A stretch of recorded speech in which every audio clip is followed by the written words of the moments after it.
انجیلی media میں ایک بار پھر سب کو خوش آمدید۔ ناظرین، آج ہم آپ کے ساتھ ایک نہایت ہی اہم اور فکر انگیز معلوماتی ویڈیو شیئر کر رہے ہیں جو کہ کاوش ہے جناب اعظم معراج صاحب کی۔ یہ ویڈیو ان کی تحریر اور تحقیق پر مبنی ہے اور پیش کر رہے ہیں سردار معراج صاحب۔ تو ناظرین، یہ ویڈیو ہر پاکستانی مسیحی کے لیے بہت ضروری ہے کیونکہ اس میں جو معلومات فراہم کی گئی ہیں وہ ہر پاکستانی مسیحی کے لیے نہایت ہی اہم اور ضروری ہیں، کیونکہ اس ویڈیو میں جو موضوع زیر بحث ہے یا جس پر روشنی ڈالی گئی ہے وہ ہم تمام پاکستانی مسیحیوں کے لیے بہت اہمیت کا حامل موضوع ہے، کیونکہ اس میں ان باتوں کا ذکر کیا گیا ہے جو نہ صرف پاکستان کی حکومت اب تک نظر انداز کرتی رہی ہے بلکہ پاکستان کے مسیحی رہنما، خاص طور پر سیاسی رہنما جو مختلف پارٹیوں کی ریپریزنٹیشن کرتے ہوئے اسمبلیوں کا حصہ بھی رہے ہیں، لیکن انہوں نے پاکستانی مسیحیوں کے اس نہایت ہی اہم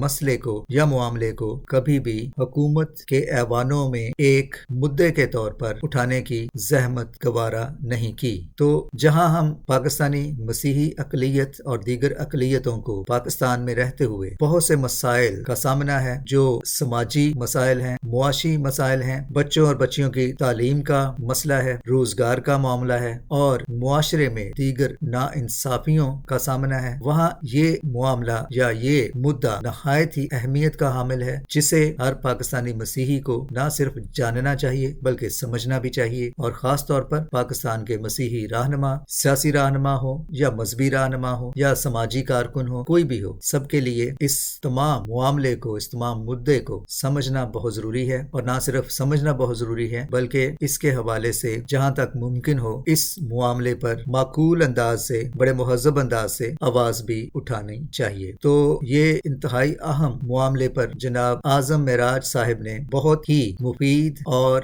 معلوماتی تحریر اور تحقیق کے ساتھ یہ ویڈیو تیار کیا ہے۔ ہم ان کے شکر گزار ہیں اور ان کی اجازت سے ہم یہ ویڈیو انجیلی میڈیا پر اپلوڈ کر رہے ہیں۔ اعظم معراج صاحب بہت سی معلوماتی اور نہایت ہی مفید علمی کتب کے مصنف ہیں، اگرچہ کہ ان کا تعلق ریئل اسٹیٹ سے ہے، لیکن وہ مسیحیوں کے لیے، اقلیتوں کے لیے اپنے قلم سے بہت ہی مفید اور کارآمد تحقیق کرتے ہوئے معاشرے کی اور خاص طور پر اقلیتی طبقے کے لیے خدمت انجام دے رہے ہیں۔ تو جناب اعظم معراج صاحب کی تحریر و تحقیق ان کی اجازت سے ہم انجیلی میڈیا پر آپ کے ساتھ شیئر کر رہے ہیں۔ پاکستانی مسیحی کا کتھارسس، تقریباً 11 لاکھ جیتے جاگتے انسانوں کی چوری۔ تحریر اعظم معراج۔ عام پاکستانی مسیحوں، ان کی اجتماعی بھلائی کے لیے دن رات کوشاں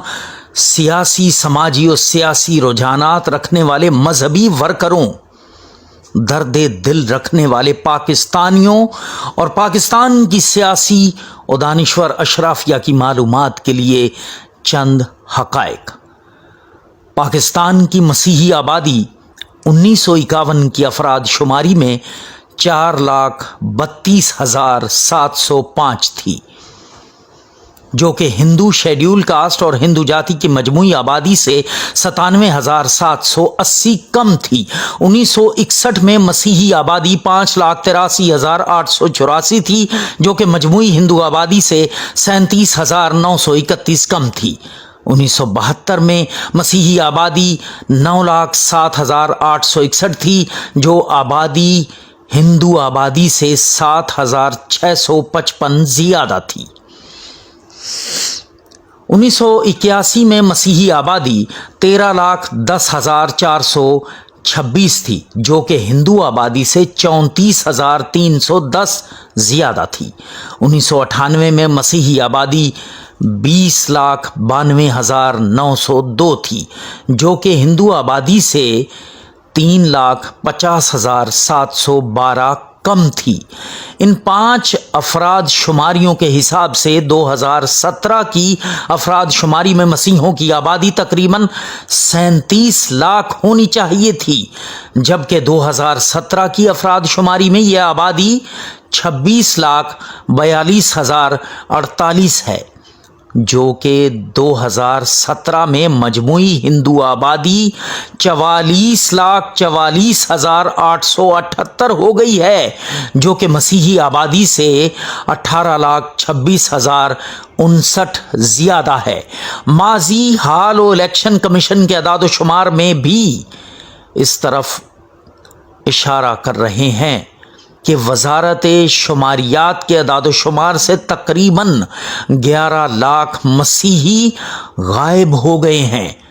جبکہ 1998 اور 2017 کے درمیان نہ تو کوئی اجتماعی ہجرت ہوئی، نہ ہی کوئی ایسا سانحہ پیش آیا جس سے اتنی آبادی یکلخت کم ہو جائے۔ ہاں، یہ ایک تلخ حقیقت ہے کہ 2017 کی مردم شماری کے وقت وزارت شماریات کا وزیر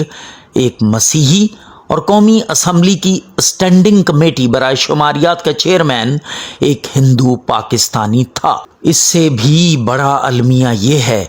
کہ تحریک شناخت کے شعیب سڈل کمیشن کو مسلسل خط لکھنے کے نتیجے میں الیکشن کمیشن اور راولپنڈی کے مسیحی صحافی احسان بخش کی کوششوں سے وزارت شماریات کے ماضی کے اعداد و شمار منظر عام پر آنے کے بعد سے اس سلسلے میں تحریک شناخت کی مسلسل آگاہی مہم کے باوجود مسیحوں کے سیاسی، سماجی اور سیاسی رجحانات رکھنے والے مذہبی ورکروں نے چپ سادھ رکھی ہے۔ پاکستانی مسیحوں، خدا را اپنی اس اجتماعی چوری پر آواز اٹھاؤ، اس واردات کے ذمہ داروں اور اپنے حقوق کے ایوانوں میں پہرے داروں کو احساس دلاؤ کہ تم کیسے محافظ ہو ہمارے حقوق کے، جن کے ہوتے ہوئے ہمارے ہونے کی دلیلیں اور کاغذی ثبوت چوری ہو گئے۔ اور اگر خدا نخواستہ کہیں بقول احمد سلمان کبھی بیعت فروخت کر دی،